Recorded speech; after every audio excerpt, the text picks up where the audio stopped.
I'll get Recording started. in Okay. progress.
Okay, so hi everyone. I almost said good morning. Wow, not morning, but good evening.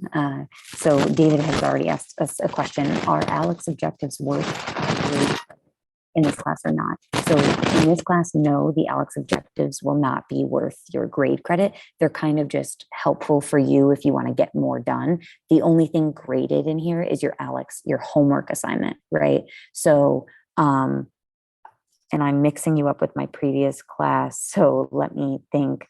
Your first homework assignment is due, shoot. Oh, okay. So you guys are Alex. So I was having trouble actually with these dates and everything was very messed up. So I think that I made them due on Sundays. So typically, like this week, we did 5-1 on um, what the heck day? Tuesday, right? We're doing 5-2 today, and I'll post those all to Blackboard.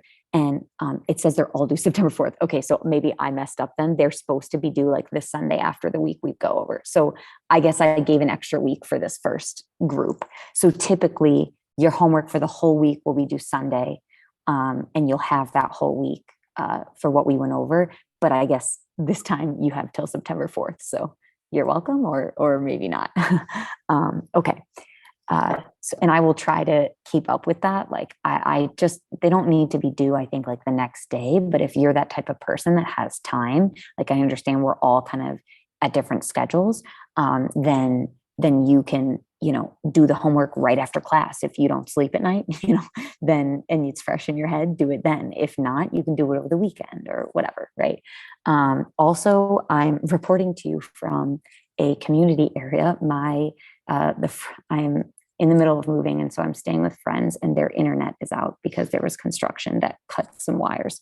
So it's out till tomorrow. So my life has been crazy today, but I have internet and we're here. So how exciting. So welcome everyone. And yeah, 5-1 and 5-2 are this week. 3 and 4 should be next week. So Victoria, you asked that question. Okay, so I guess I'm going to share the notes and we're going to finish 5-1 right now. If I can figure this out. Okay. Share content, screen, sure. Start it. Okay. Yeah. Okay. And again, please bear with me. Okay. And you're seeing this, right? These are the notes from last time. I updated this in Blackboard. Let me just get the chat up and get my screen up on my laptop so that I can see you guys a little bit. Okay. And remember, I'll have a little question at the end today for attendance. And I want to say thank you all so much, those of you that have submitted so far your assignments, what the first day info. It's really been a pleasure to read them all. And I didn't comment on all of them, but I maybe eventually will, because I'll probably end up reading them again just to get to know you guys a little more. And I do appreciate the responses you gave. And at some point, maybe I would make references or comments about them, but tonight has been a little hectic since I have moved like 3 times. So yeah, so I just want to say thank you. It's really nice to kind of put a little more backstory to each of the students in the class, right? And those of you that have not yet submitted it, I believe it's due August 30th, or yeah, I made it due like next Tuesday. So I gave you a full week. So please just make sure you submit that. Oh, and sort of most importantly, those of you, that whole prerequisite thing, there are only 3 people that still need to do it as of, well, as of like this morning. So if you've confirmed this afternoon, I was out of internet, so I don't know. But I'm going to pull up those 3 people and let you know if my computer's going to work. Here we go. Okay, they are Michaela, Joel, and Kriti. So if you are all here, and I just said Michaela, Joel, or Kriti, you all had to just make sure you either take the ALEKS placement test and get a 65 or higher, or you email Lindsay Orlando, which it's at the top of these notes, crazy, prereq. Email Lindsay Orlando, ACCID, my name, your instructor, and evidence of your prereq. So you might have a, what is it called? A transcript, an unofficial transcript works from another university or a school, something like that. Okay. So I'm going to get into the notes.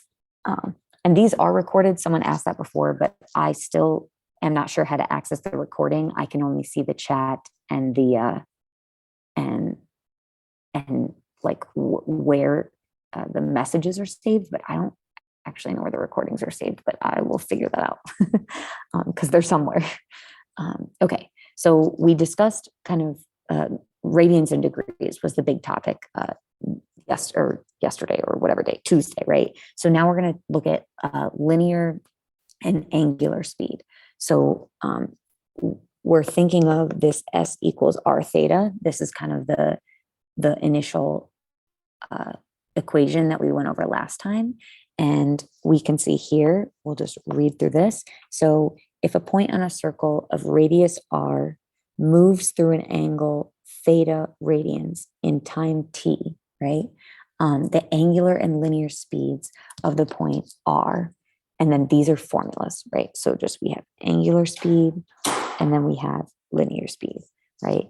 And I think what I'll say here, the time t, this can either be in seconds, minutes, hours, etc., something like that, right?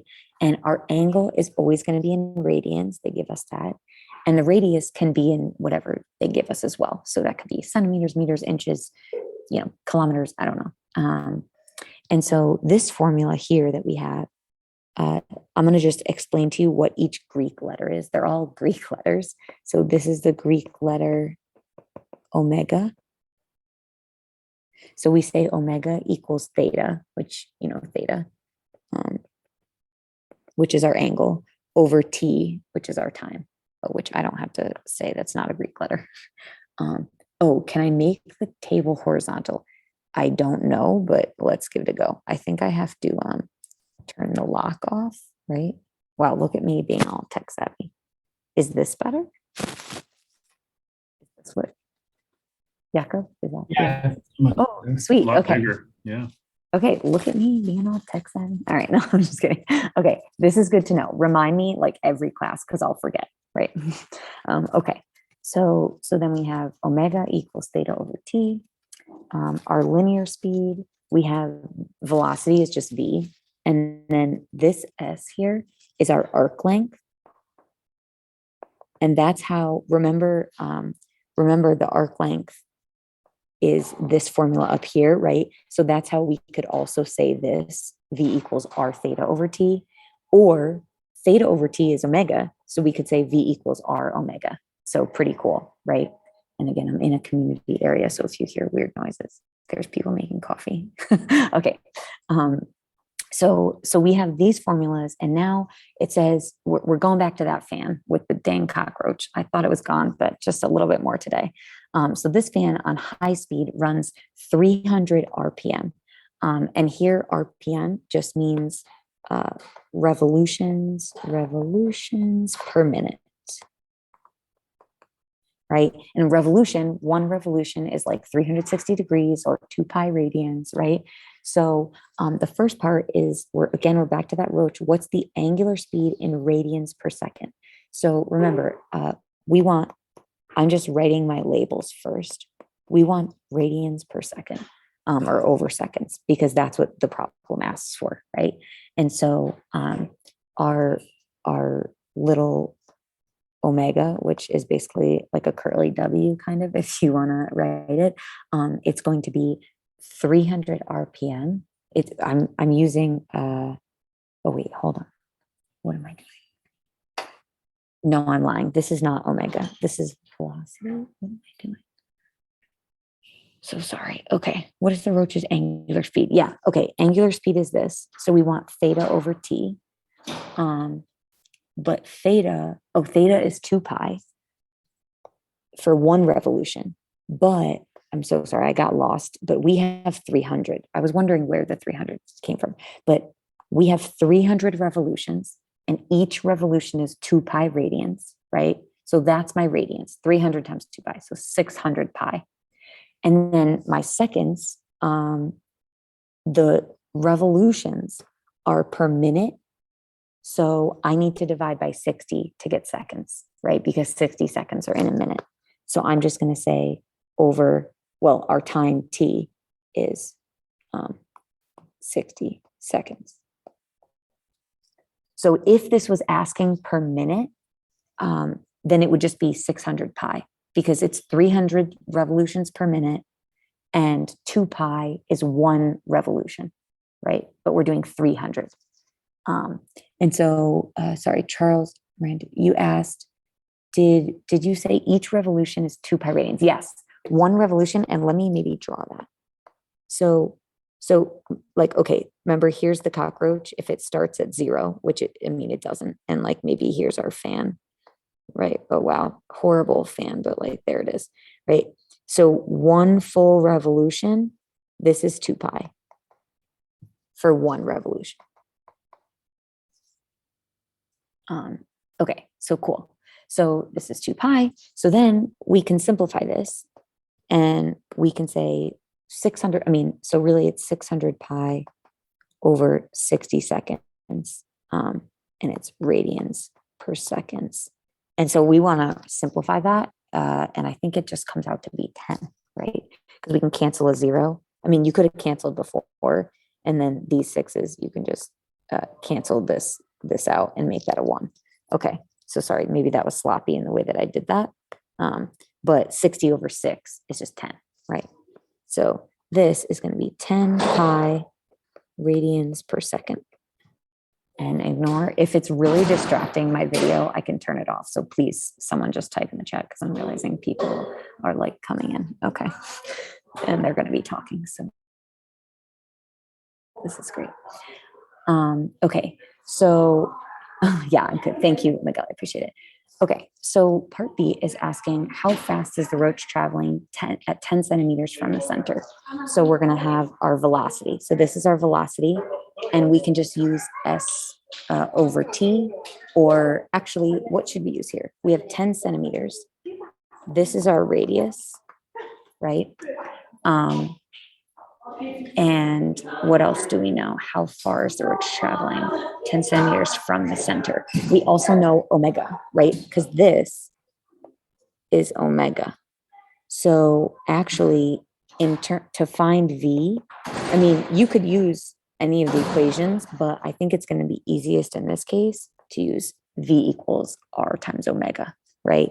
So equals R omega, because we're given 10 centimeters, and then we know 10 pi radians per second. I don't think I need to be writing this in here necessarily, but and then when we multiply this together, we're going to get 100 pi, and I'm just going to say centimeters a second. And I know I'm leaving off the radians, but again, remember, we normally don't write radians, so this is not important right now. Okay. So how fast is the roach traveling? It's traveling 100 pi centimeters per second. If you were like, that means nothing to me, you could make it a decimal, but I'm not going to do that today, right? Okay, the family has left. So Yeah, the pi symbol. So Michelle says, I feel like pi implies radians. It totally does. If you have pi and it's not radians, that's really weird, right? So good call. So then part C is asking us, okay, cockroaches lose traction. Dear God. Okay. That's why you find them on your floor upside down or something, on smooth fan blades at 2 meters per second. So how far down the fan blade can he walk before losing traction, flying off, round to the nearest tenth of a centimeter?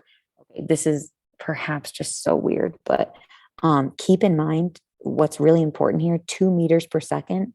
We were in centimeters up here, so I'm going to stick with the centimeters. So 2 meters a second is 200 centimeters a second, right? Because meters to centimeters is 100 multiplied by 100.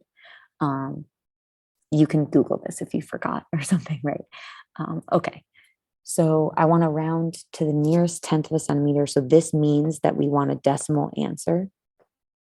So if we do have pi, we're going to have to use our calculator here. And now again, I'm looking at, so I want to know they lose traction at this speed. So my V, my velocity where they lose traction is 200 centimeters a second. That's where they lose traction. Lose traction. Did I even spell that right? Yeah, okay.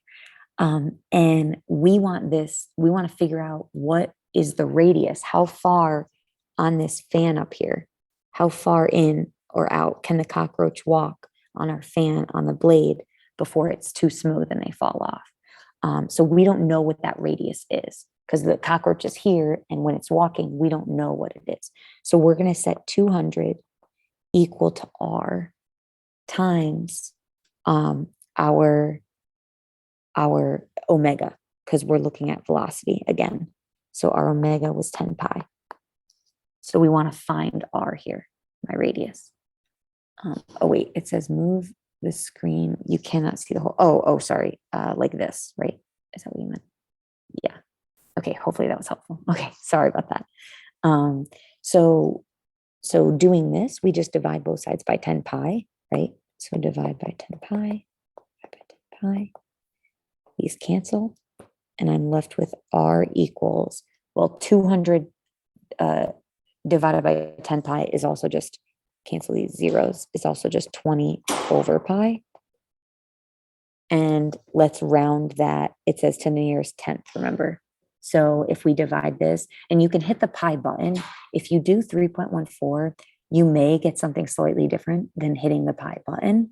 I think I got 6.4 and I can't remember if I hit the pi button or did 3.14. So just keep that in mind. If you were like, oh, I got 6.3, that's weird. It could just be because, you had used actual exactly pi or not. But it's 6.4 and we're still in centimeters. So the cockroach can go to 6.4 centimeters and then it's too smooth and it just, while it's rotating that fast, it just flies right off. And then you find it dead on your floor, or hopefully dead, or it's in your bed and it's crawling around. I don't know. None of us are sleeping tonight. Okay. So now we're talking about areas of sectors. All right. So the area A of a sector of a circle, and maybe we can, like, what I mean by sector. Oh, that was blue. I thought it was, is, okay, you have a circle and like a sector could be, just a piece, right? If we want to find the area of that. And we know the radius R, and we know the central angle theta in radians. So then our formula is just this guy here, right? So this problem, it says a circle has a radius of 12 feet. So R equals 12 feet. Find the area of the sector made by 135 degrees. Remember, so my theta is not 135 degrees. It's equal to that, but it has to be in radians, right?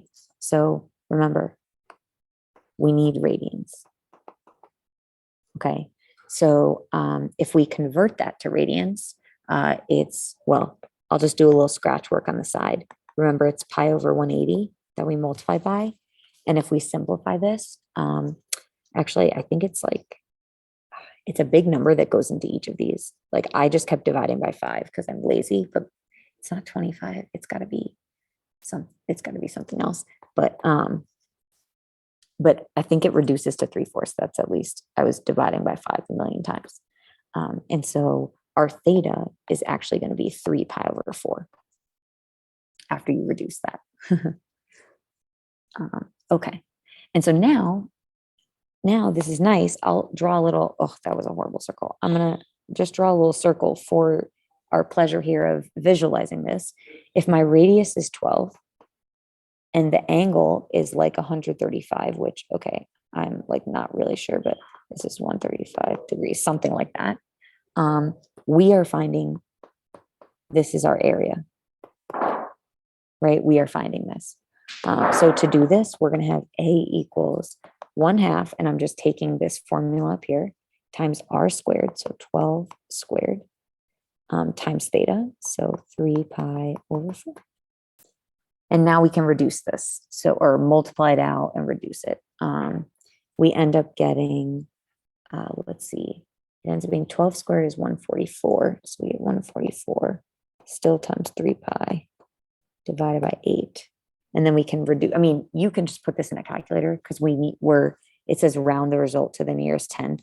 So it also says find the exact. Okay, so I'm kidding. You can still put it in a calculator, but you have to get both the exact and round. I should have paid more attention there. So if we reduce this, 4 goes into both, or no, 8 goes into both of these. I think 8, this is 14, or no, 18, yeah. And this is 1. And so 18 times 3 is 54 pi. Again, a calculator does this really nicely for you. So that is something to keep in mind. And then if we want to get, so it's 54 pi feet squared, because that was, our original was feet and we squared it here, right? That's the exact, so this is exact area. Then I know I can't scroll down any further, so hopefully you can see this. I'll try to write up here. But I won't say, rounded answer is going to be approximately, and when it's approximate, we do these curly equals. I don't know if I've done it before, but it was like 169.6 is what I got, feet squared, rounded to the nearest tenth. So if you disagree ever, please just like unmute yourself or type in the chat and say, you're crazy, this is wrong. Okay, cool. So these were our answers.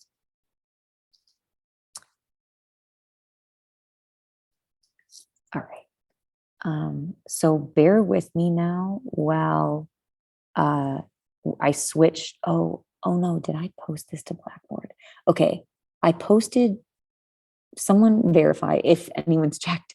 Did I post individually 5.1, 5.2, the separate in Blackboard? I think I did. Yes. Okay. Oh, thank God. Okay. So now we finished 5.1, right?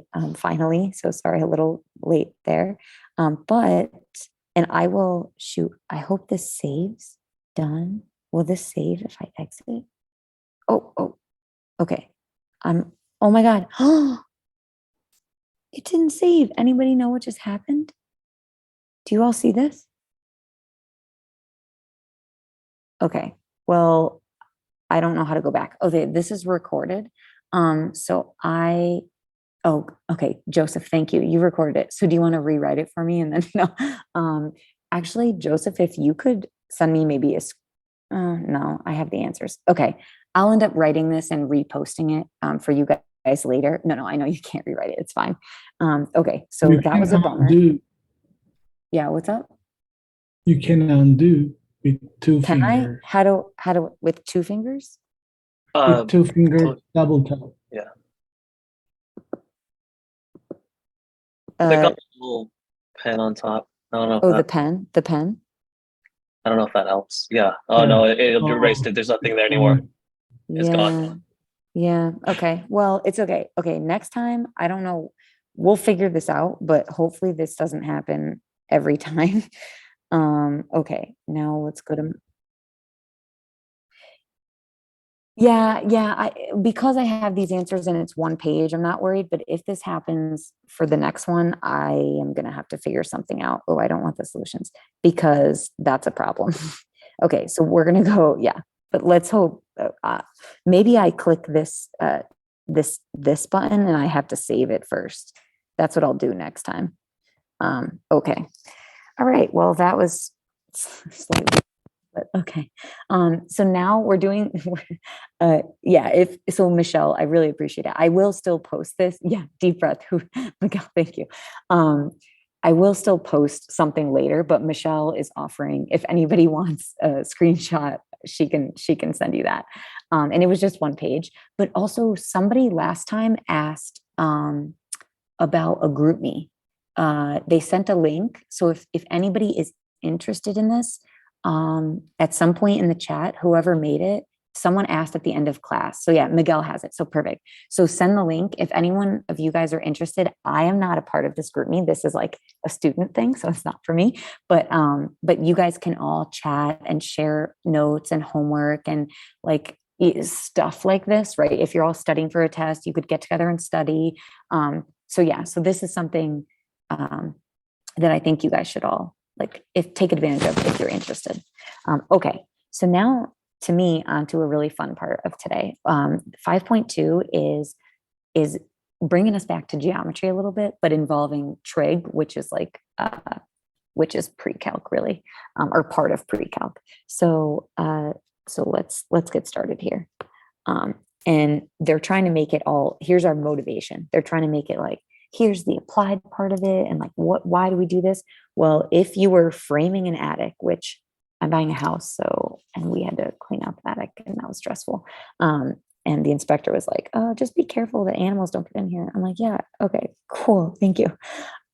So the point is like if you were framing an attic and you were building these wood things, which okay, maybe none of us are going to do this, but if you wanted to check that it was built correctly, you would have like something you would want basically like right triangles, like 90-degree angles from the middle down to the ends. You'd want it built that way.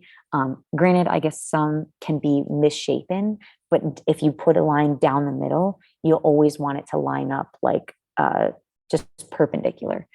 Or at least that's how like normal attics would be, right?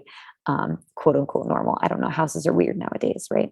But so this is just kind of one idea of how right triangle trig might be used kind of outside of our class. And what they set up here for you is if you have a right triangle, you can draw it however you want with the angle on the left, the angle on the right, I mean, upside down, I don't know. But wherever that right angle is, then you have an angle theta. That's what we call right our angle here.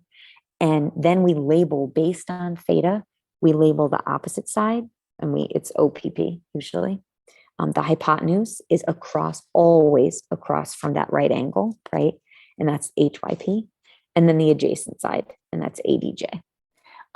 So this is just something to keep in mind when, and this angle is always representative of 90 degrees.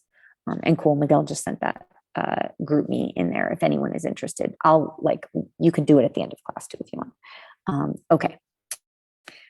So keep in mind that the opposite side, these are just a little bit of notes for us. This does not touch our theta, right? And then this side adjacent, this touches theta. So like if we were to, put these angles in here, like the opposite side does not touch theta wherever it is, even on the 90-degree angle, right? But the adjacent side does touch it. So just keep in mind if you're ever confused, and hypotenuse is always that longest side that's across from the 90-degree angle, always. Okay, so let's solve some problems. And this is where I was talking about geometry a little bit. I said we're bringing back SOHCAHTOA. So if you did not learn this, I have the most annoying YouTube video that you could watch forever, and you'll never get this song stuck out of your head. So maybe at the beginning of next class, I'll play it if I'm prepared, and I'll just annoy all of you so bad. Okay, my geometry teacher played it for me, even in college. So SOHCAHTOA is just a little acronym that helps us remember that Sine is the opposite over hypotenuse. Then we have cosine is adjacent over hypotenuse, and tangent is opposite over adjacent. And this is something we're going to have to remember pretty much the whole time here. You might want to write it on the top of homework assignments or tests or whatever, right? So, okay, so now I have these three sides and I have my angle theta. So I'm going to label my sides. Across from 90 degrees, it's always the hypotenuse, right? Next to my theta is my adjacent, and then this is going to be my opposite. And so based on this triangle, these questions are just asking us to evaluate sine, evaluate cosine, evaluate tangent, right? And so what we can say is that sine theta equals opposite over hypotenuse, just like they tell us here, right? They're going to repeat this over and over. So if you forget, I mean, I'll play that song for you and then you'll never forget. I could sing it, but after today, we won't do that to any of us. So my opposite side is 7 centimeters, and then my hypotenuse is 25. So if we were to calculate sine of theta, it's 7 over 25. Like that's the exact answer. If you wanted to find theta, you can do inverse sine of both sides, but we're not going to do that just yet. But that's how you could find the angle. But keep in mind, this angle is always in radians. So it's not degrees. It might be like 0.46, or it might be, 7.2. And you're like, wow, 7 degrees, that seems small. But no, it's radians. So I'm going to maybe make a note of that somewhere. I'm going to go back up and just note this. Let's do this. Always well, okay. Oh, this is bad. All right. I shouldn't have said this because the angle might be given to you in degrees, right? The part where it has to be, it's here. This is in radians. You can take sine of an angle in degrees, but if you're finding the inverse, I guess you could just change it to degrees in your calculator. Okay, so this is, to me, it's always in radians because I never calculate anything in degrees. But unless I'll say you change calculator to degrees, or maybe all of you have degrees initially and you have to change it to radians. But hopefully that makes sense. Oh, Michelle's like, my calculator can do both. Okay, good. I'm like blanking because I haven't used degrees in forever. So I forget that it actually exists some of the time. Okay. And whoever it was, I forget. Somebody last time was like, I only want degrees. And so for you, that's for you. It can be in both. Okay. So that's just something to pay attention to. That was, I guess, my only point. Now we can calculate cosine. And sorry if I'm scrolling too much. So how now would you label the 7 over 25? Oh, it's not. So you wouldn't. There's no, because, so this is a good question, because technically it was centimeters over centimeters and they just cancel each other out. So sine is just a number. It's not, it doesn't have a measure. That's such a good question though. So hopefully that made sense. Yeah. Okay. So now let's find cosine. And let's see. So cosine is going to be adjacent. So I have cosine theta is going to be adjacent over hypotenuse. And if I look back to my and remember, I'm using, this triangle for each of these problems. So that was 24 over 25. And yeah, and that's it. I mean, we're done. So these are kind of simple, I guess. I promise we'll get, oh shoot, this is a typo. This should be the tangent function. And this should be tan. And this should be,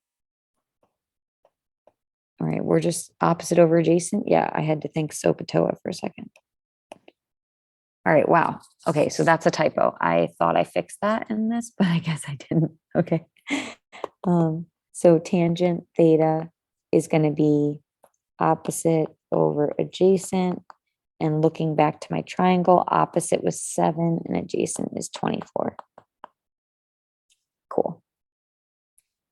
And again, trig functions, yeah, there's no unit on them. They're just we're going to look eventually on the coordinate plane. They just represent like coordinate points, basically like X or Y or stuff like that. And we'll tie it all back to the unit circle and radians and all this fun stuff. Okay. So, oh, and it hopefully I'm not scrolling too fast, but I guess let me know if anyone's not done, or, contact Joseph for the recording. Okay.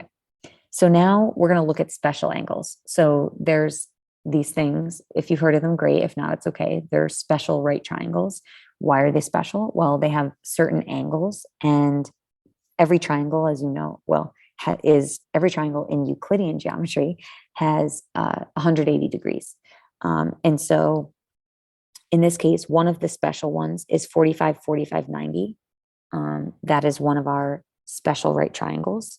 So we're looking at geometrically, we're looking at the special right triangles. We'll talk about them, I think, maybe algebraically at some point, but we want to find A geometrically in both of these. So what that really means is we're going to use, we can use Pythagorean theorem, A squared plus B squared equals C squared, where C is always the hypotenuse of the right triangle, right?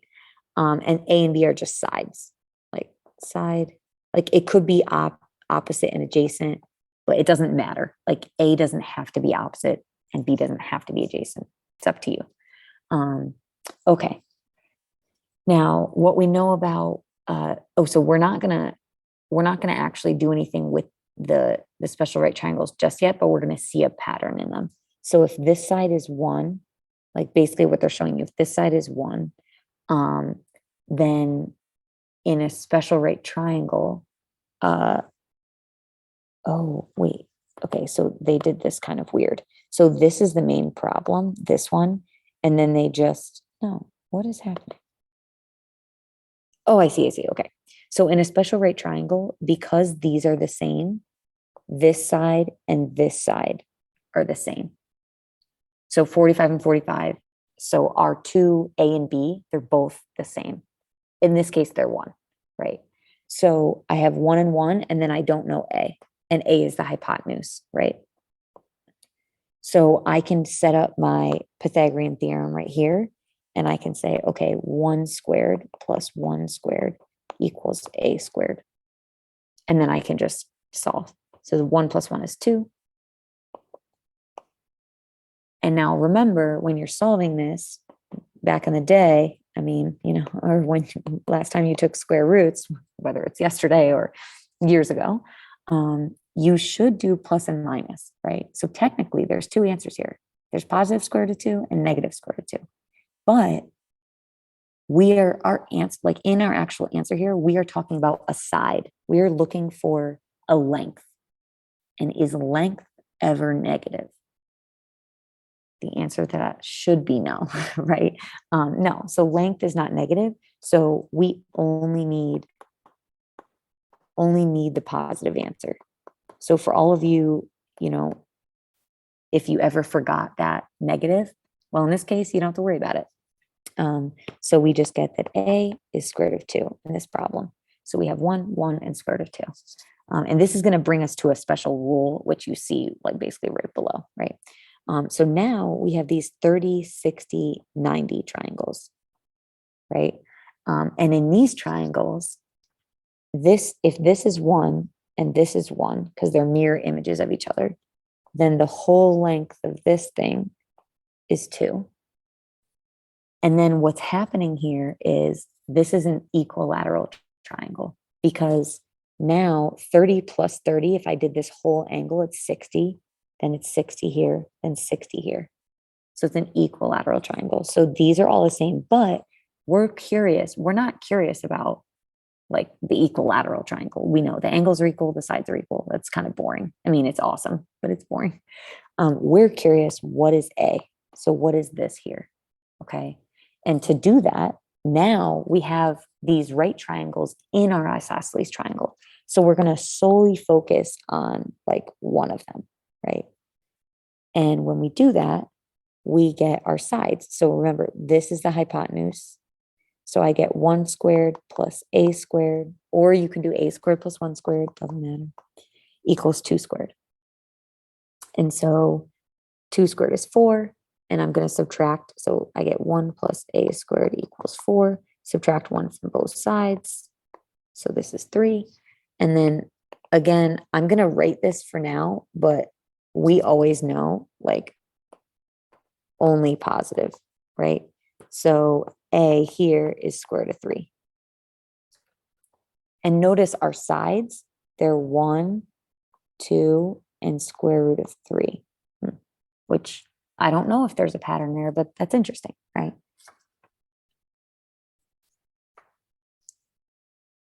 So now we can see this is an isosceles right triangle. This is the 30, 60, 90. You could also say 45, 45, 90, if you want to talk about the degree angles here. And now based on the example we just saw, I mean, you could have any numbers really, but when the number is 1, 1 and square root of 2, and when it's 1, 2 and square root of 3, you could multiply these numbers by anything. So I could have, I mean, I'm not going to actually do this, but I could have 5, 5. This would be 5 root 2, right? I could multiply all the numbers by 5 if I wanted, or by something else. Okay. And now we're talking about the trig values for these. So remember that 45 in radians is pi over 4. 60 is pi over 3. Oops. And 30 is pi over 6. So we're going to start kind of, I mean, we have degrees still, and we'll have them all the time, but we're going to start mixing in radians and having more radians. So we're going to fill in this chart, and I'm going to tell you, memorize this chart or know this chart, because it is going to be really helpful for you on exams and things like that. So I'm going to just write, know this chart. Okay. And now let's do it. So 30 degrees is pi over 6, and sine of that is 1/2. And if you look at, I mean, if you're wondering, okay, did you just know that and you put it in? Well, I'm actually using SOHCAHTOA, and I'm looking at this 30-degree angle here, and I'm basing it off of these main triangles, right? These right triangles. So it's 1/2, because I'm literally just doing, like, again, SOHCAHTOA, right? So cosine is going to be adjacent over hypotenuse, which is square root of 3/2. And then tangent is going to be, oh my God, okay. All right. Tangent is going to be 1 square root of 3, which we should rationalize. So you'll never really see 1 square root of 3. So to rationalize this, you multiply the top and the bottom by square root of 3, and you get root 3/3. Because usually math people don't ever like, they don't ever like square root in the denominator. It's just not nice. So now let's do the 45 degree, pi over 4. So this is looking at the 45, 45, 90 triangle, and sine, again, opposite over hypotenuse. So I get 1 square root of 2. Again, I have to rationalize. Oops, square root of 2. And I get square root of 2/2. Then cosine is actually exactly the same thing. So I'm going to spare you the work there, and just, I mean, you could even just write square root of 2/2 if you wanted. Oh, somebody just wrote sine / cosine. Oh yeah, they're like the same here because it's an isosceles triangle, right? And then tangent is 1/1, which is just, which is nice. So these are, our sine, cosine, and tangent for 45 degrees. And then for 60 degrees, let's circle that here. We go back to that second triangle, and we see sine for 60 is root 3/2. And then for cosine, it's 1/2. And for tangent, and again, well, this time tangent, it's opposite over adjacent. So it's square root 3 over 1, which is just square root of 3. So for this one, notice how sine, cosine, and tangent, they're reciprocals of all of the sine, cosine, and tangent for 30 degrees, right? So yeah, just something to note. Oh, and something else I guess I didn't note was that just to double check that this was true, like we obviously know that square root of 2, this here, it's bigger than 1, right? It's just a decimal, but bigger than 1. But just so you know, square root of 3 is about 1.7.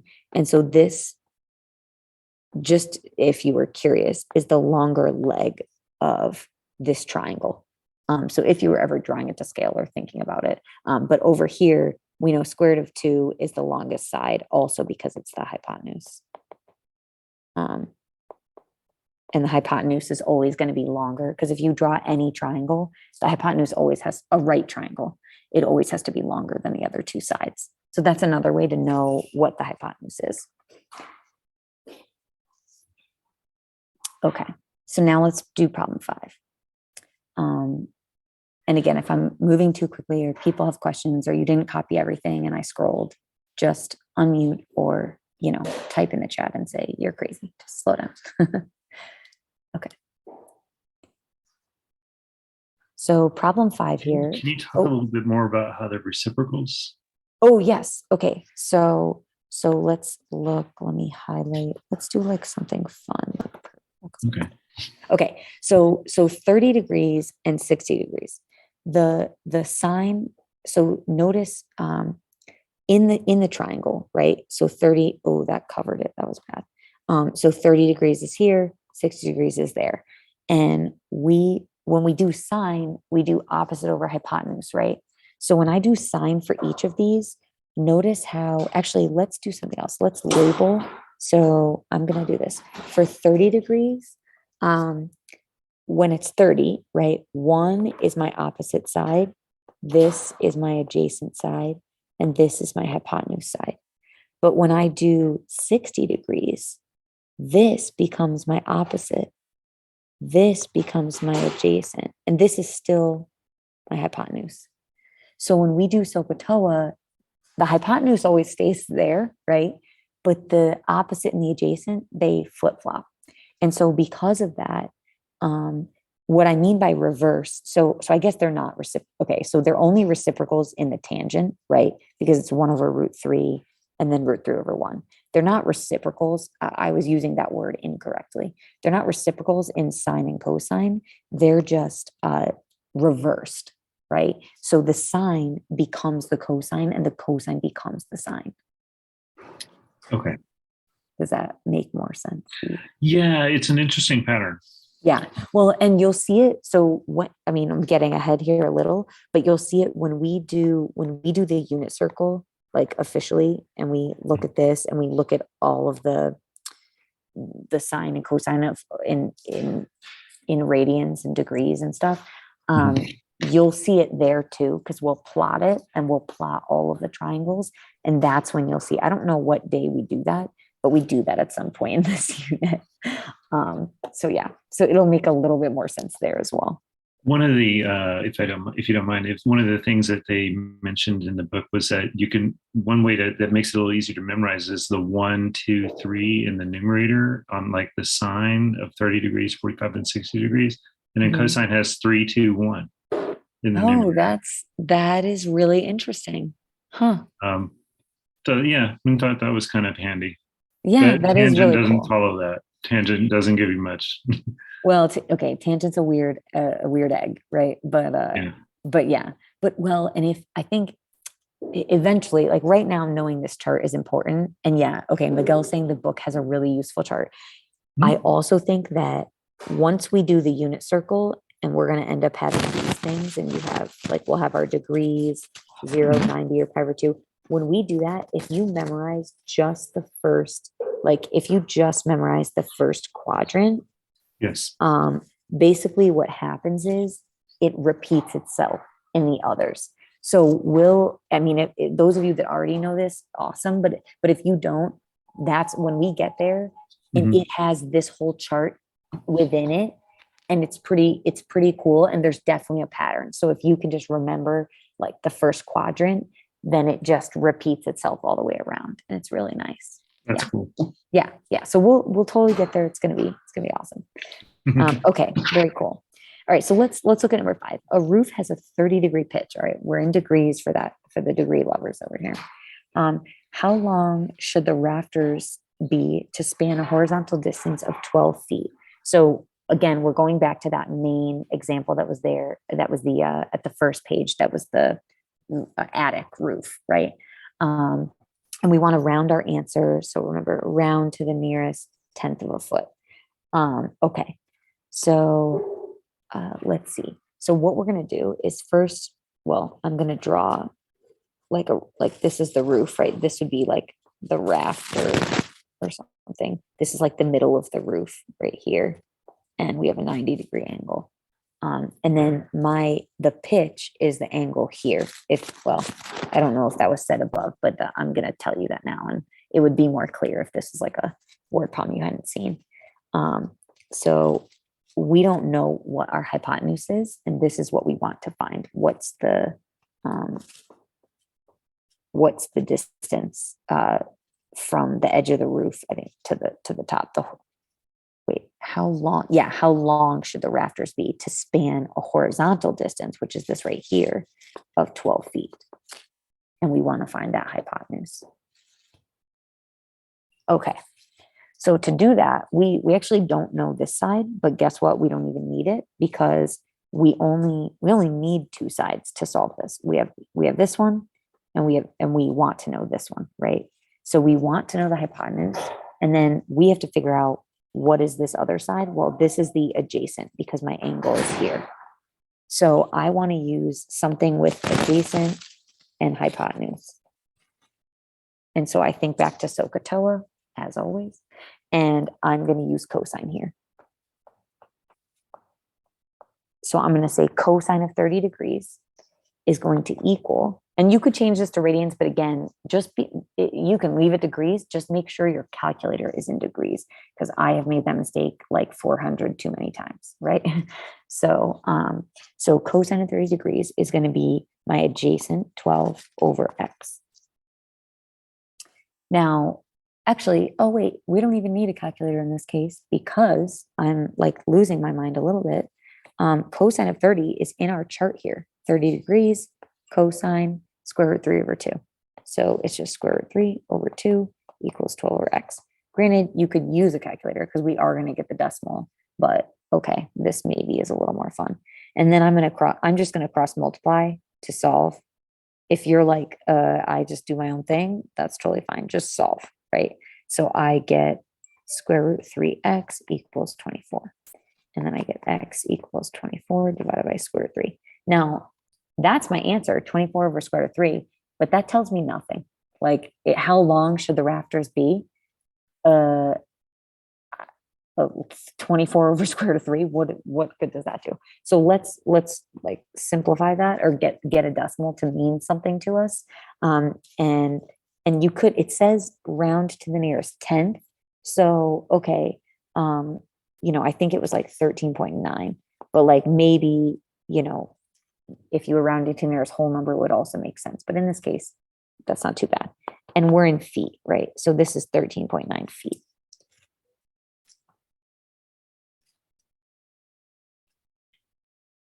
Okay.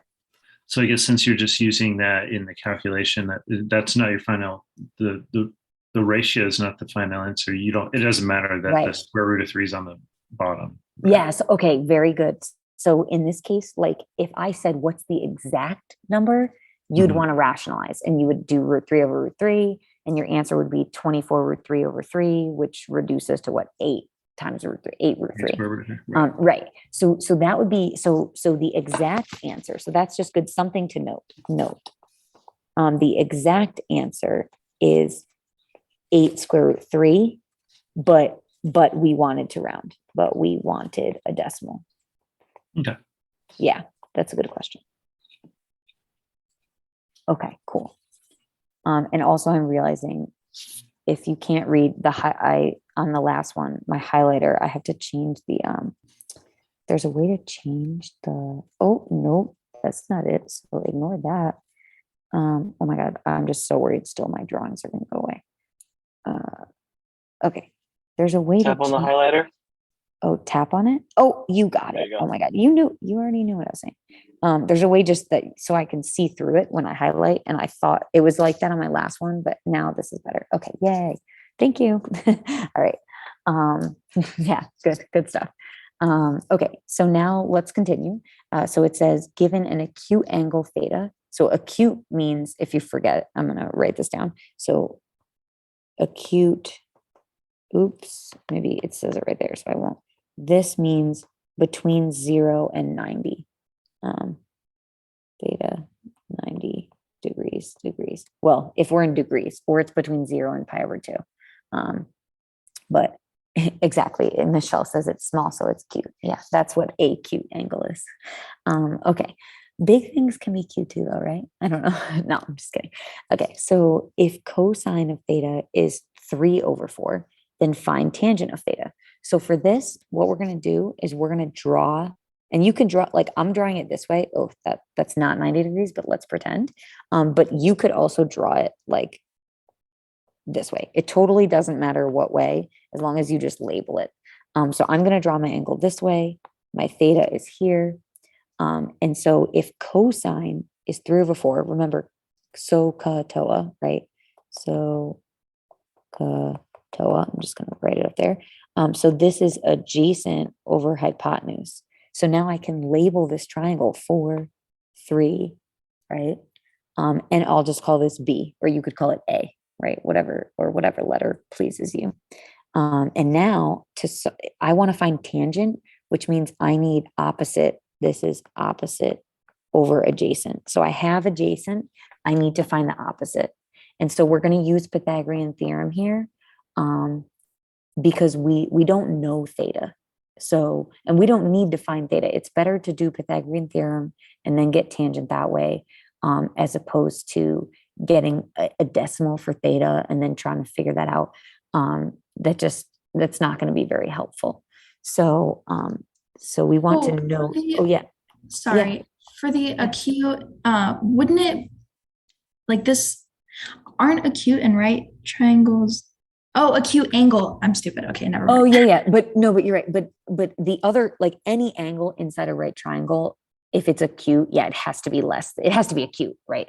Because otherwise it's not a right triangle. But yeah, but I totally get what you're saying. And we're just specifically looking at right triangles. So yeah, that is an important part of the question. But we want to note here that we are finding tangent of theta, but we won't find theta. I mean, or we aren't, like we could, but we still won't find it. We just won't. It's not asking us for that. So we're trying to be minimal in our work here. So I'm going to do Pythagorean theorem. 3 squared plus b squared equals 4 squared. So 9 plus b squared is 16. And then b squared is 7. Yeah. Oof. So remember, b is plus or minus, but we're going to skip that now because we know it's just positive. So it's square root of 7. So we're not done, right? Because tangent of theta equals opposite over adjacent. And this is the opposite, and it's square root of 7. So square root of 7 over 3. And there is our tangent. And that's exact. If we found the angle and then worked backwards and then calculated tangent of the angle in our calculator, we would not get the exact answer. Like you'd get a long decimal and be like, it's something, but this way it's nice. We get exact answers. Ooh, now we have some calculator things going on. And I didn't, if you don't have like I don't have my calculator literally with me, but if you just go to Desmos or whatever, there's like online calculators that literally simulate this, or even on your phone. I think there's an app, right? But if we want to approximate trig functions using a calculator, they're just going to show you here what's going on. So first thing is mode. And this is kind of what I was talking about before. If you want your mode, you'd click on that button and you'd see what is highlighted, like what is highlighted here. So whichever is highlighted is what is being used. So like for me, I mean, this is where you select what you want, right? And then, and it's also actually up here. I didn't realize the newer calculators do this. My old school one didn't. But so this is also what is being used. So like if you highlight degree, but you don't hit enter, or you don't actually like, you just move to it, but you don't like select it, then it will still be in radians based on what the screen we see now, right? So you have to, so to change it, so to change, select here. So you'd select it there, and then you'd make sure it says it up at the top, right? And then you can just quit when you're done. So you can quit when you're done. I think like second start or second mode is quit. I think that's why they have it above mode, something like that. Oh yeah, it is. Okay. So quit is second plus mode. Okay. So, and this is just kind of going through it. Like, I mean, if we were together in person, everyone would have a calculator and I would make sure everybody can click this, right? But not a huge deal here. So then I was kind of talking about this before as well. For the trig functions, we have in your calculator, you have sine, you have cosine, you have tangent, right? Then above it, if you hit the second function, you'll see inverse sine, inverse cosine, inverse tangent. We will use this, and we're going to use this now, but I don't know how often I feel like the inverse trig functions are used less, but maybe that's just in my personal life. I don't know. But we're going to take a look at how to do this. This is where you will use your calculator. You will round. There will be so many decimals that it's just like a bit, what's irky, or like, I don't know. It makes me cringe a bit. I don't love decimals that like aren't nice, right? But okay, so let's start here. Make sure you are in degree mode and cosine of 74. And maybe I can even pull up Desmos and do it from my end. I don't know. Let's see. Oh no, Desmos is a graphing calculator tool. I think I can do. Okay. Show sine of 16 in your calculator. Oh geez. Okay. I don't know what setting that is, but that's very fancy, I feel. That is also very interesting. So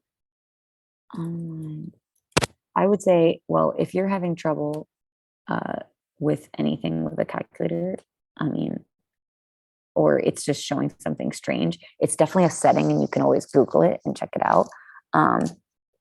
But I'm gonna see, yeah, I guess next time I'll maybe come prepared with a calculator ready to go, like an online one that you guys can all see, because I think I have access to one, but I just have to, it'll take me time. I have to find it. And but yeah, so cosine is 74. We're getting, oh yeah, go ahead.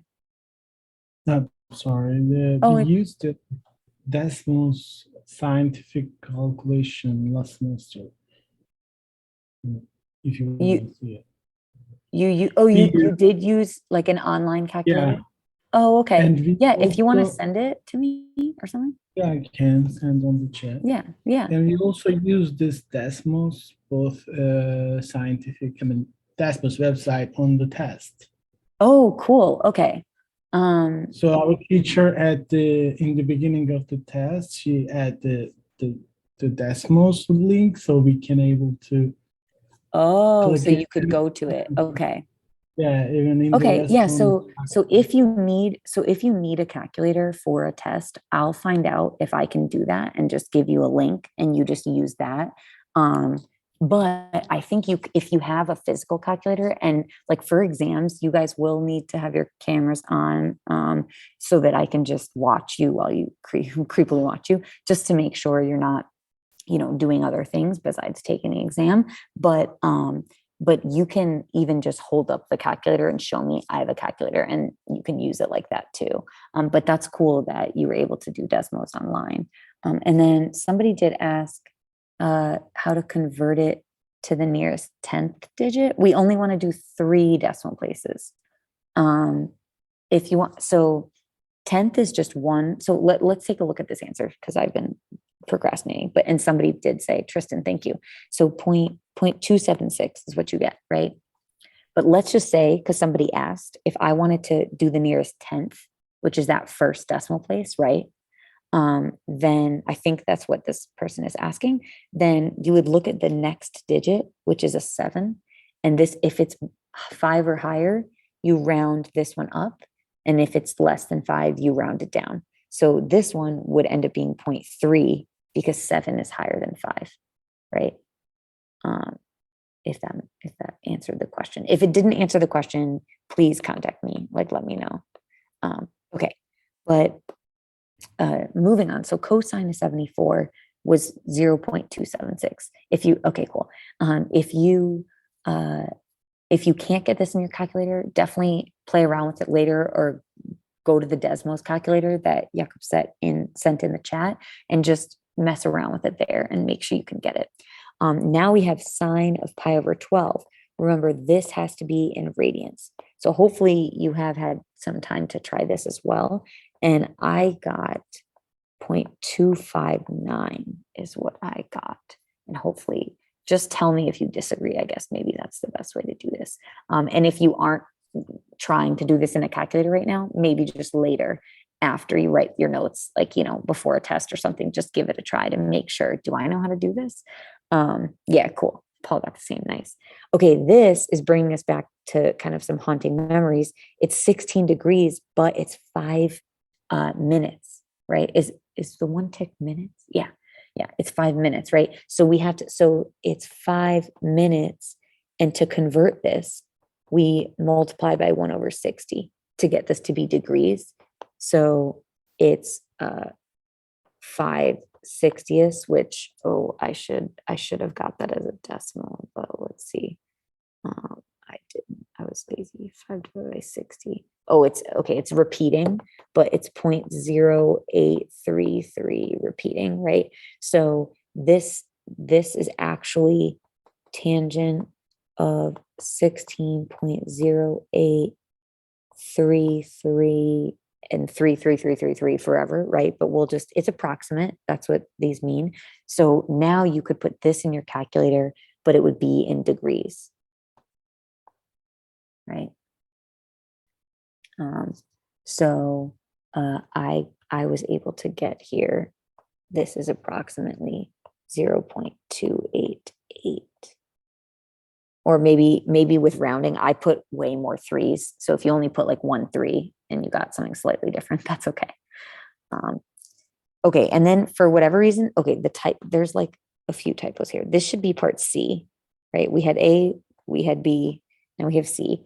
Then part D is not here for some odd reason, but the question is find BC, the length, the side of this picture, right? So in part D, we're looking at this picture right here. And so to do that, well, I have a bunch of right triangles here. I have a triangle here, then I've got like a triangle here, and then I have I want to find BC, or maybe I should color that something different. I want to find this side here, right? So what I need to do is, and this is going to be a right angle as well. So this is a whole nother right triangle. Let's do, this is another right triangle. Okay. So in order to find this, we have to do a few things first, is fill in some empty angles here, or at least that's what I'm going to do. So I know that this little guy is 20, but this whole thing has to add up to 90. And then I have 90 over here and I have 60 right here. So I know I can calculate a few things. I can calculate this angle, right? Because this is 90 and then 20. So that's 110. So this has to be 70 because it has to add to 180. If you can see that, sorry, that's not. Then I know this is a 60, this is a 90. So this little one has to be, oh, yellow's bad. Okay, this has to be 30 degrees in this teeny one. And then the whole thing has to be 90. And like this is 50. So that means that this has to be 40 degrees. Okay, so I filled in a lot here. And I just filled in angles. Okay. So now I just filled in angles, but now I want to fill in, I want to start filling in sides.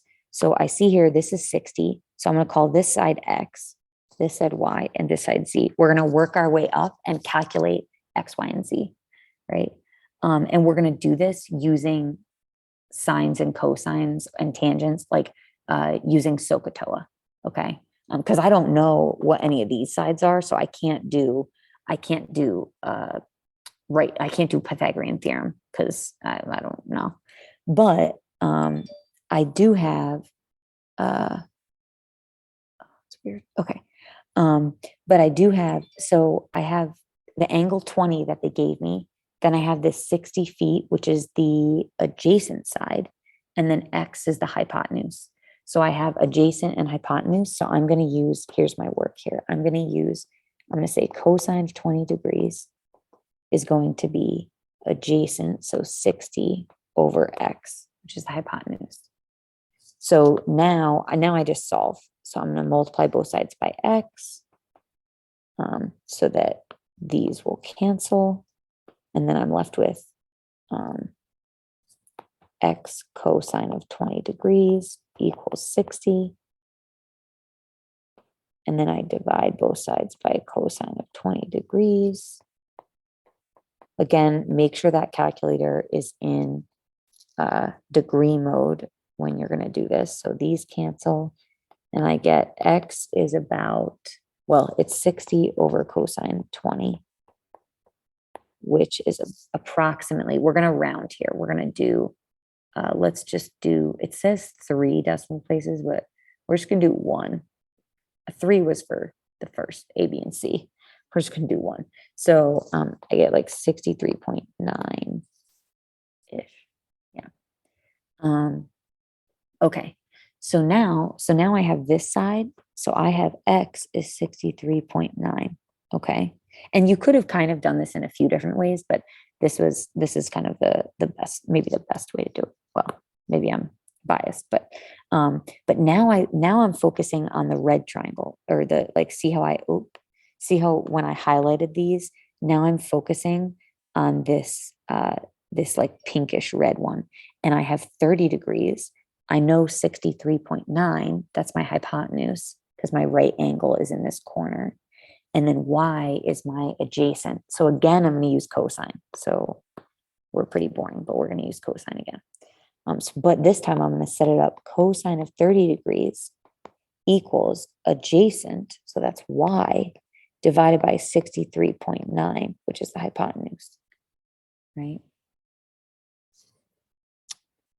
So now I'm going to multiply both sides by 63.9 times 63.9.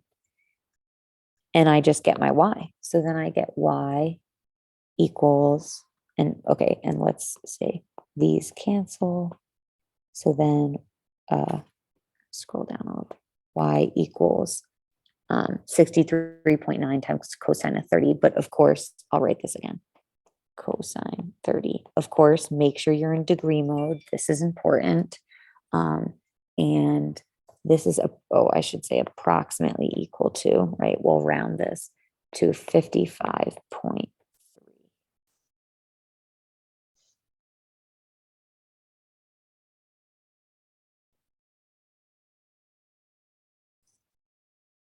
Okay, now we're getting somewhere. Now we've got this side is 55.3. Now we can focus on this green highlighted triangle, which is exactly what we want from this, because from the start, we've wanted to find B to C, right? We've wanted to find this the whole time. So we have our right angle, and BC is our hypotenuse. This is our hypotenuse, and we have 40 degrees as one of the angles, and we have adjacent. Again, we're using cosine this whole problem, but I didn't realize. But again, we're going to use cosine, and we're going to say cosine of 40 degrees is going to equal adjacent, so 55.3 over Z, or you could call it, I called it Z for XYZ, but you could call it just BC because that's what we're looking for here. Okay, cool. So now this is very similar to before, where I have to multiply both sides by Z, and then I get Z cosine of 40 equals, like, these cancel. So I get just 55.3, and then I divide by cosine of 40 degrees. And I get my final, this will be the final answer. Z is whatever 55.3 divided by cosine of 40 degrees is. This is going to be our BC.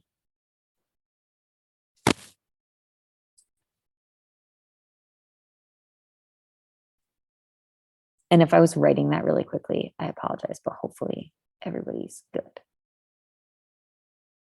It's very quiet, so. And actually it's quiet because nobody's in the community space anymore. So that's good. I had a question. Yeah, go for it. Like when you're approximating, like let's say when we were trying to find y, we decided to take the, what is that? The Using 60, you mean? yeah. Yeah, so that's totally fine. You Would you- should get the same answer. Is there like would you give us like a percentage error if No, there's like no. a So this is a really good question, because I wasn't even thinking of it. But this 60 degrees here, what William is saying, I think, is that this 60 Yeah. degrees, to find y, I could have done 60. This is opposite, and then this is hypotenuse. So I could have used, so for this piece right here, or you could have said sine of 60 degrees equals opposite, so y over 63.9. Yeah, and then you could One of them's- multiply both sides, right? Is that what you're saying? Well, yeah. Like one of them's 1/2 and the other one's √3/2, right? Or is it? Sine and cosine, yes. Oh no, my But- bad. I had it backwards. They're the exact same. I'm sorry. Oh, okay. I was like, okay. Yeah. I was like, you should get the same. Oh yeah, no. Because we're doing sine and cosine, like if it was Yeah. cosine 30 and cosine 60, they're reversed. But Yeah. because so that's why it ends up being the same thing. Okay. Yeah, good. But the trick is, like, some people that would do that, if they wrote cosine here, that's where they'd get it wrong, right? And they would Right. mess up because they didn't do their SOHCAHTOA right there. But yeah, really good point. So we could totally have done that. Awesome. Okay. And then I did write this in here as William was talking, but we get 72.2. So the initial question, find BC. BC is approximately, I should technically be doing these curly equal signs, just because whenever something is approximate, I probably already said this, but whenever it's approximate, you have to use the curly braces, like, because it's technically not exactly equal to, right?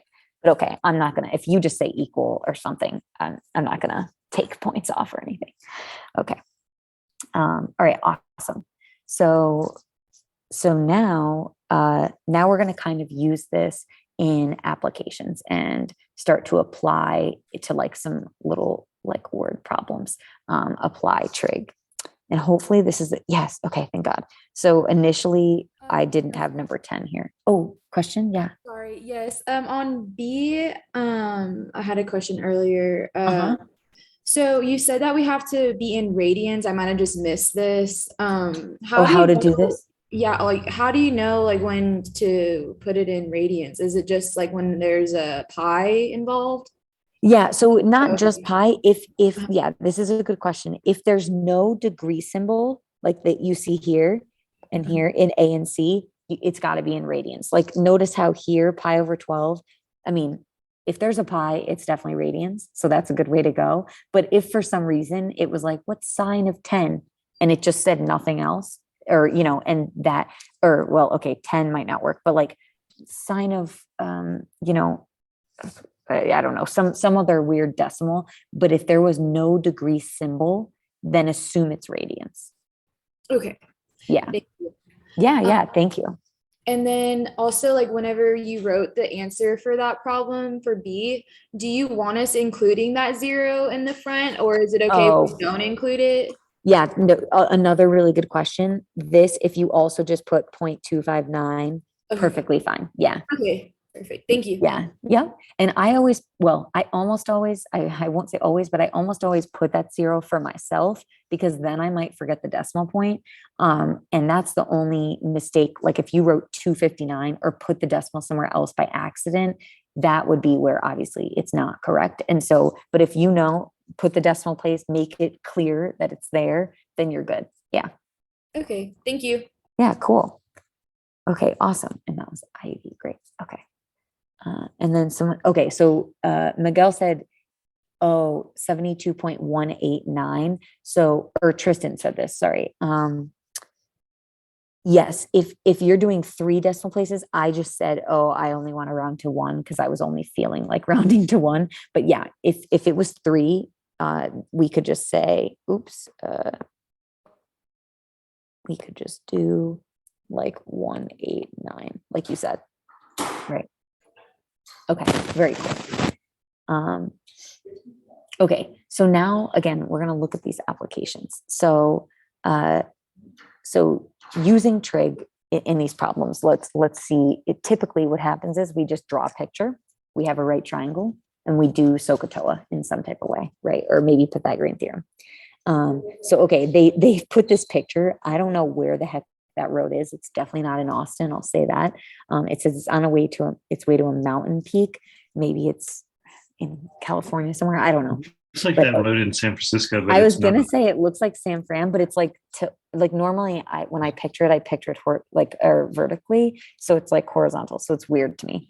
But yeah, totally could be San Fran. I don't know. It is. There's a little link here. I'll get back to you on that.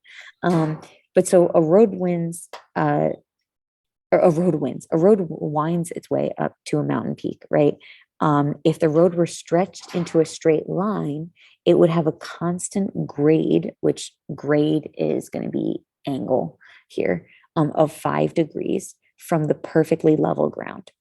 So to the nearest 1/10 of a mile, so 1/10 is what we're rounding to, 1 decimal place, how much elevation will be gained in 20 miles of driving? So, okay, we have a few things here, and they did this nice, they did this nice picture for us here that we're going to fill in. So we know that our grade, consider this the perfect level ground that we know every ground is perfectly level. So this is just a great way to start. And then our grade is 5 degrees, right? So the 5 degrees goes right in there. Then we want to find our road is stretched out to a straight line and we're driving 20 miles on it. So that's where the car is here. We're driving 20 miles. We want to find out how much elevation are you gaining? So how high, which is going to be this how high up you go, right?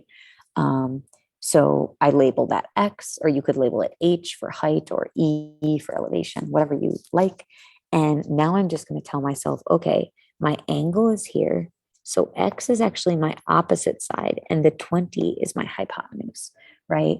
So I can actually say opposite hypotenuse. Sorry, I have to say SOHCAHTOA to myself again, but I think it's going to be sine. Yeah.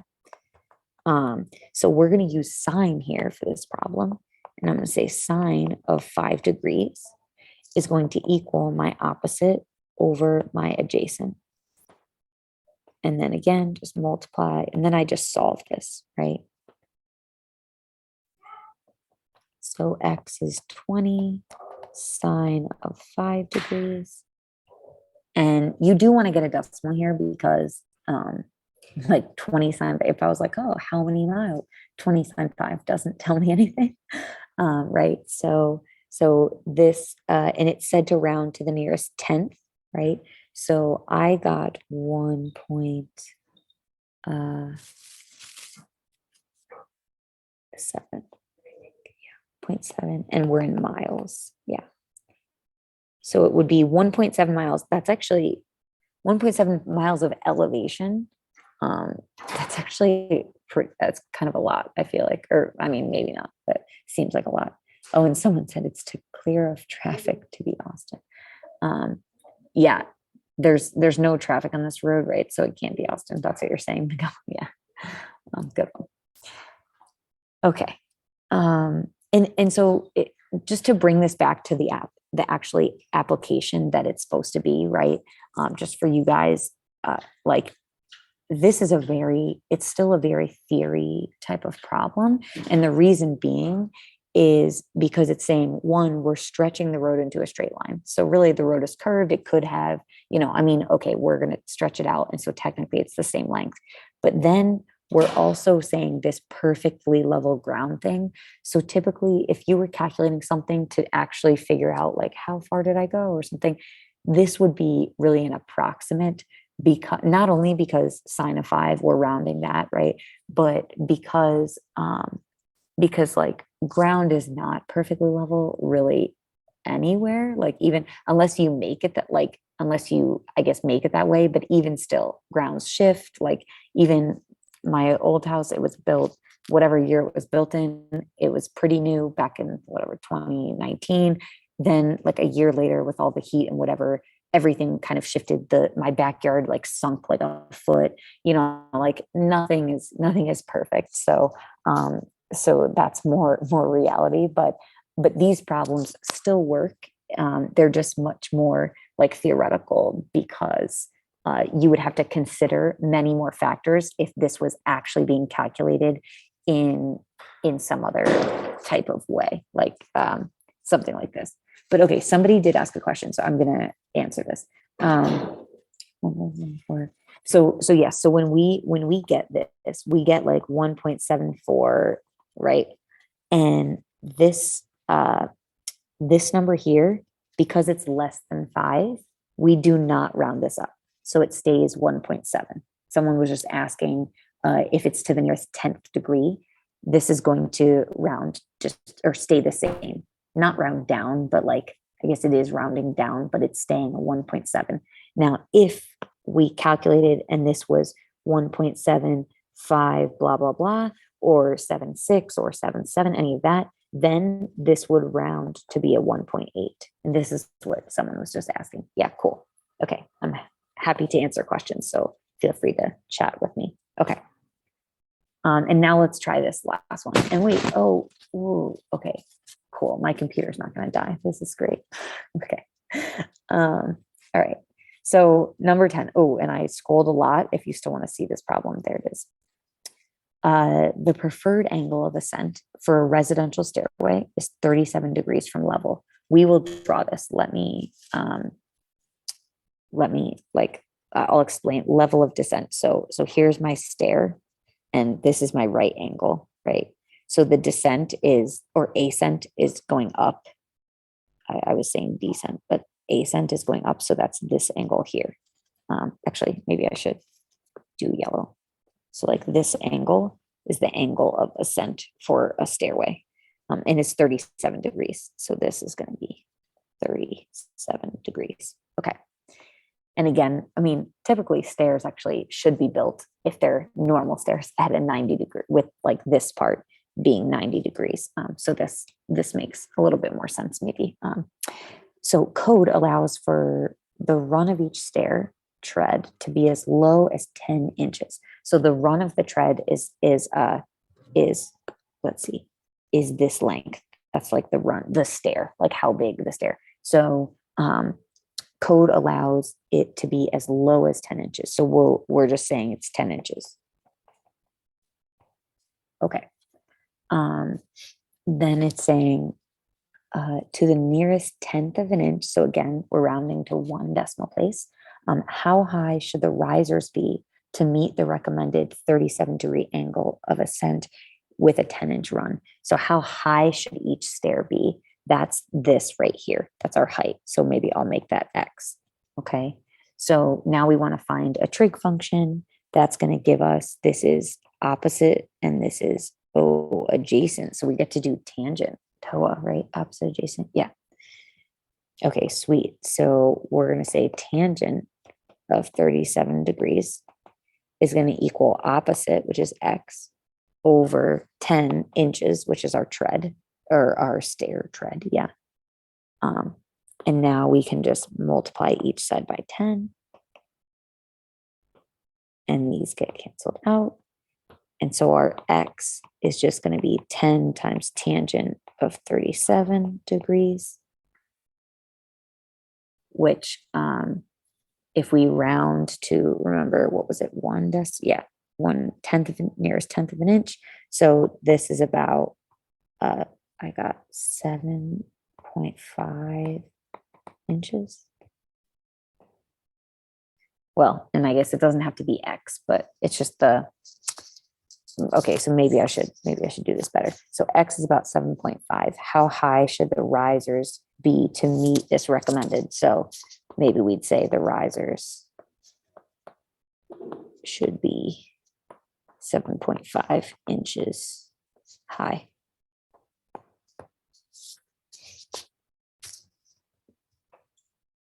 Yeah, awesome.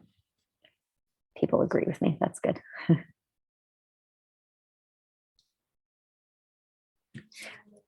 And so, okay, today, oh wait, did I pull up the wrong notes? Oh, no. 5.2b.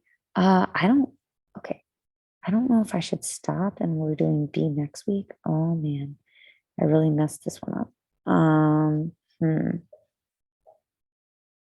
Because I'm pretty sure we weren't going to do this all today. All right, maybe we'll start 5.2b because we do have 15 minutes left, and then I'm gonna have to reassess my calendar because maybe I'm either moving too slow or I don't know, but I'll have to figure this out. Somebody asked, is that how you'd like it written out on a test? Like the answer in a sentence. If you have time for it, but if you just circled this, I wouldn't have been mad. So I'm not looking for, you don't have to write it out. Yeah, if that answers your question. Okay, cool. All right, so we'll try to get through a little bit of 5.2b, and I'll see if I'm like really behind or not. Wait, I think I have a class myself. I'm doing late. Wait, somebody just said, did you just join? I'm confused. Okay, I'm not sure what Tristan is saying, but feel free to message me or don't worry about it. You can just get the notes. I will post these to Blackboard, right? Okay, so let's look at, and are these in you guys all have the next page, right? In the notes that I provided? Yeah, okay. I'm seeing like a few head nods. Okay, cool. So let's keep going. So now we're talking about, this is again, kind of the same thing, like SOHCAHTOA, but with cosecant, secant, and cotangent. Okay, so now we have these three things: cosecant, secant, and cotangent. And they're represented like this: CSC, SEC, and COT. And cosecant is the reciprocal. This is where I'm actually talking about reciprocal of sine. Because remember, sine was opposite over hypotenuse. So we literally did flip it. This one is the reciprocal, I probably spelled that wrong, of cosine. And this one is the reciprocal of tangent. So if you know SOHCAHTOA and you just remember which one is the reciprocal of what, you can just flip these, right? And so now we're just a little example. So again, I think this is the same triangle we saw earlier.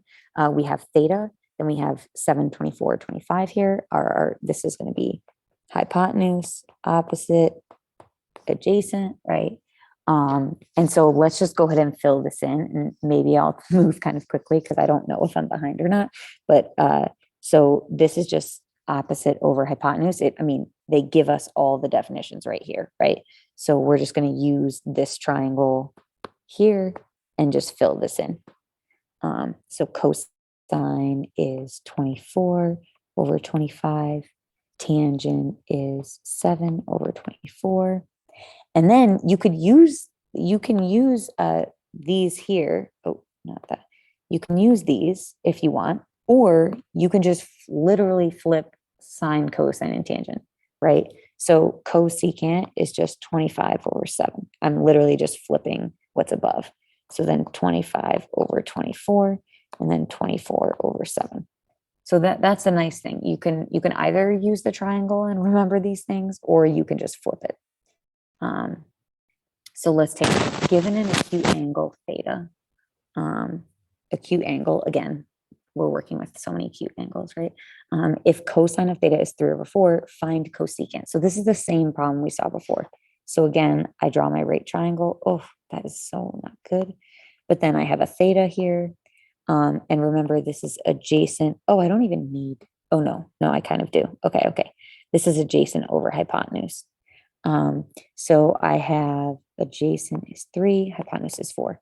So I do need to figure out I need to use Pythagorean theorem here, because cosecant is not the opposite of cosine. It's the opposite of sine. So we have to find this side here.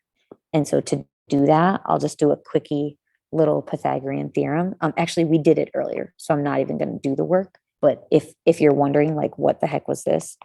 It was Pythagorean theorem. But we did this earlier.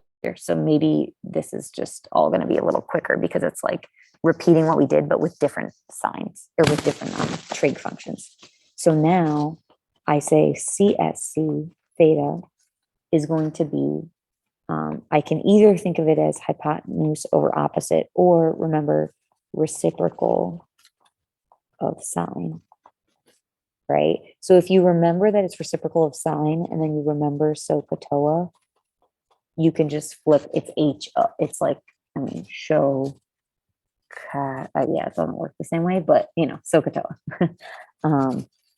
Okay, so this is going to be 4 over square root of 7, but this is our final answer, so we do want to rationalize.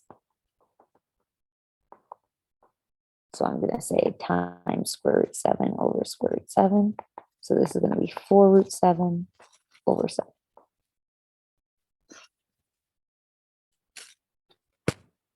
So do you want it notated like that, cosecant, or would you want it, could we also do the inverse of sine? Oh, okay. This is a really important thing. It is not the same. So this, although it's reciprocal of sine, is not equal to this. Okay. Yeah. So this in your calculator, this actually means inverse of sine. So it's taking the, so what this function is doing is taking the inverse of what sine function does, not the reciprocal, not okay, flipping it. gotcha. Yeah. So it's like if sine theta equals y, then the inverse is if we did like sine, it's like switching x and y equals theta, it's a whole, yeah, it's a whole different thing okay, that was a bad explanation maybe, but it's not the same thing as just the reciprocal. Yeah. Okay. So that's a really, really good thing to note. So you do need to include this notation. Yeah. Right. Thank you for that. Thank you. Yeah. I knew earlier there was something about this, but then I kind of forgot about it. Okay. All right. So another question. Sorry. The sign with the negative exponent, that's the one that you said was the inverse, or what is it that you just said earlier? So this right here represents inverse. of like just the inverse function. Whereas, you know, cosecant is just the reciprocal, which means just flip something upside down, you know? So yeah, so sine, like, so CSC theta is 1 over sine theta.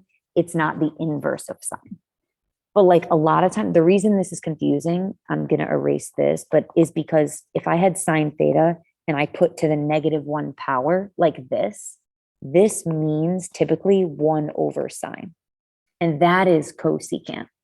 But when we do the -1 here, that is where we come to this and it means inverse. So it can be really confusing because your calculator does that.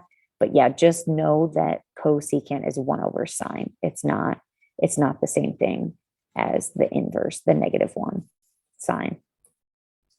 Thank you. Yeah, thanks, Miranda. Okay. Okay. So looking at, okay, again, this is recalling. We just did this before, right? These types of angles, but now we're looking at it. It's saying find the exact value without a calculator. So what this means is just take, so pi over 3 and pi over 4, all of these, and 30 and 45, they're all these special right triangles. And we're just going to use the exact values. So like 30 is pi over 6, 60 is pi over 3, 45 is the pi over 4. So tangent of pi over 3, we look at the 60 and we think SOHCAHTOA. So opposite over adjacent, which is square root of 3. This is also in our chart. And then secant, remember this is reciprocal of cosine. So it's adjacent, no, cosine is adjacent over hypotenuse. So it's hypotenuse over adjacent. And we look at pi over 4, which is this guy here, or this guy, either way. And so it's hypotenuse square root of 2 over 1. So it's just square root of 2. So this is our final answer because it says exact and we don't have to do anything else.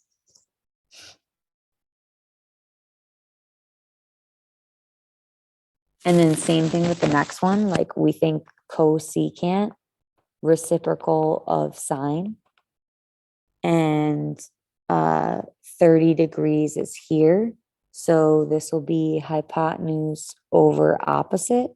So hypotenuse is 2, opposite is 1. So this is just 2. And then minus, okay, this is weird. So 2 times the sine of 45. So sine of 45 is just opposite over hypotenuse, which if you look at your chart, I'm going to write the rationalized answer. So it was square root 2 over 2.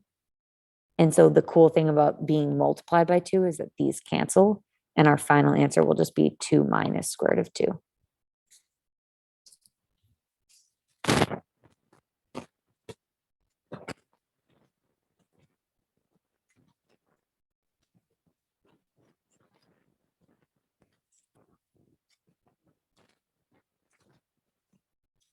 Okay, so then we'll just finish this page. Discuss this, maybe write this in, and then we'll finish 5.2b and 5.3 on next week on Tuesday. So if that, so good, maybe that's why I extended that homework because I didn't know how far I would get. So you have time for this homework. It's not like due this weekend or anything, but I would recommend, oh yeah, so Joseph just asked, is there any assignments due this weekend? No, nothing is due this weekend. Everything is due September 4th, but it's a lot due September 4th. So I would recommend start working on 5.1 and 5.2. Oh, and the question of the day. Yeah, let me write this stuff for this page and then I will give you that. It's a quick one today. I mean, they're always quick, I guess. Okay, so this is just calculator stuff. So this is just calculator stuff. Oh, stud stuff. Oh my gosh. Yeah, okay. Okay. And for now, we're going to stay away from these. Right? We're going to stay away from the inverse functions. We're just going to use these. And if you need to calculate cosecant, just do 1 divided by sine. If you need to calculate secant, do 1 divided by cosine. And if you need a calculator for cotangent, just do 1 divided by tangent. Do not do that inverse thing because it's not this, it's not what we're looking for. So like in your calculator here, you would enter 1 over, make sure you're in radian mode, sine of 5 pi over 12. And you should, I'm just going to tell you what you should get. I'm sorry that class is basically ending in like a minute, but this is what you should get. So you can make sure that you get these things. And then, okay, fundamental identities, not, I mean, they're important, but like these aren't going to be the end all be all. If you don't need to have this like necessarily memorized, but cosine over sine, if we look at adjacent, this is just like why this is true. Cosine is adjacent over hypotenuse. Sine is opposite over hypotenuse. So what happens is the hypotenuses cancel out and we're left with, oh my gosh, I'm so sorry. Okay. The hypotenuses cancel out, and we're left with adjacent over opposite, which is cotangent. And the reason this happens, maybe I'll show it in the next one. We have opposite over hypotenuse, which is sine, and then we have adjacent over hypotenuse, which is cosine. And what's happening here is this is really the same thing as the top fraction multiplied by the reciprocal of the bottom. This is just like a rule of dividing fractions. And that's why I cancel the hypotenuses. So if you were lost, maybe that will help. And then this is opposite over adjacent, which is tangent theta. So this is just telling you that tangent is sine over cosine and cotangent is cosine over sine. So yeah. And the question of the day is, do you have, or how many siblings do you have? And tell me like brother or sister, if you have, or if you have none, you could say 0. So if you want to type in the chat right now, oh my goodness. Yeah. If you have 7, you don't need to say if they're all brothers or sisters, but yeah. Yeah, 7's wild. And I have 1 younger sister, even though everybody looks at us and always thinks she's older. Like when she was in 7th grade or 6th grade, and I was looking at colleges, people thought she was visiting to look at colleges, if that helps you. So, but yeah, so definitely answer. Yeah, if you're an only child, or you could say 0 or only child, that's great. I'm just curious, getting to know. That was just a question, an easy question for me to ask for today. And we will pick up with this. With this next page on Tuesday, and I will get back to schedule. Yeah. Go ahead.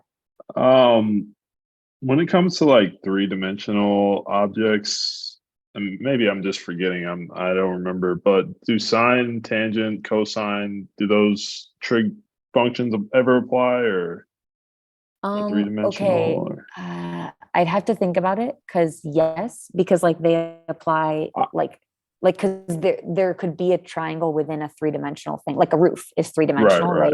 But it applies to like parts of it, right? So I would say yes, my quick answer. But so it only applies to like two-dimensional triangle within like, 3-dimensional. Yeah, not like a pyramid. But it would apply if you put a line down the pyramid, like if you if you broke it I see what apart, you're yes, saying. but If it you doesn't broke it apply apart. to the pyramid. Yeah. Okay. I see what you're saying. Yeah. Right. There's higher level geometry that applies to 3-dimensional things, but we will not discuss. With trig functions? Oh, I'm saying higher level geometry, okay. like higher, more complicated geometry applies to things like that. All right. I'm saying, okay, awesome. And for those of you, sorry, those of you that, if no one's left yet, you can leave. Class is over, so thank you. Try to get some of that homework done. Definitely submit that assignment by Tuesday next week, and I'll remind you in class then. And yeah, I will finish this up next class. I'm hopefully going to figure out how to save this.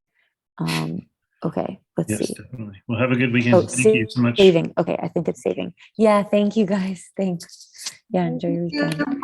I'll probably stick around like 1 more minute so I can save this. But yeah, thank you. Bye. Okay, let's see. Save to files on my iPad. Yeah, save. Okay. All right, let's hope that's safe. I just have Oh yeah, one more someone question. sent the group me. Yeah, go ahead. I'm here. No, go ahead. Go ahead. I can wait.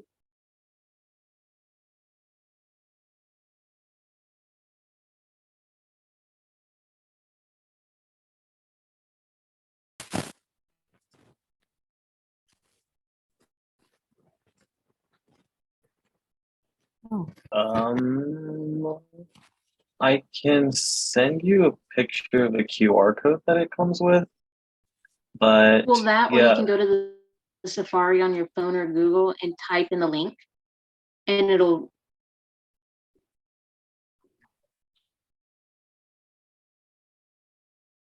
Yeah, sorry, I Yeah, do 'cause not I- know about say this. open, and you can open it in your app.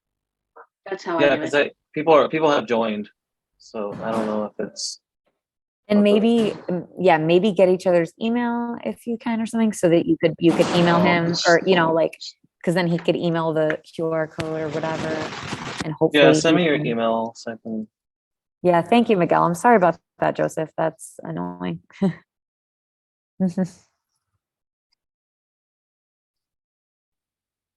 You're a fast typer.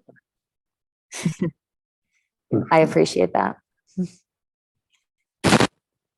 You're good.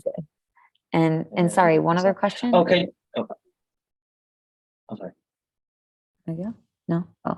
Oh, I was just gonna maybe I'll save it for the next office hours. okay. I'm just, Yeah, I should be, yeah, no, all good. I should be there 5 o'clock on Tuesday. okay. Awesome.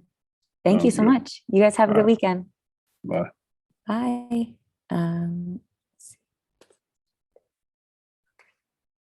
All right, see you guys. I'm ending this meeting. Is that okay if I close it, Miguel, or you're good? Okay. Okay, awesome, guys. Thanks. Bye. Recording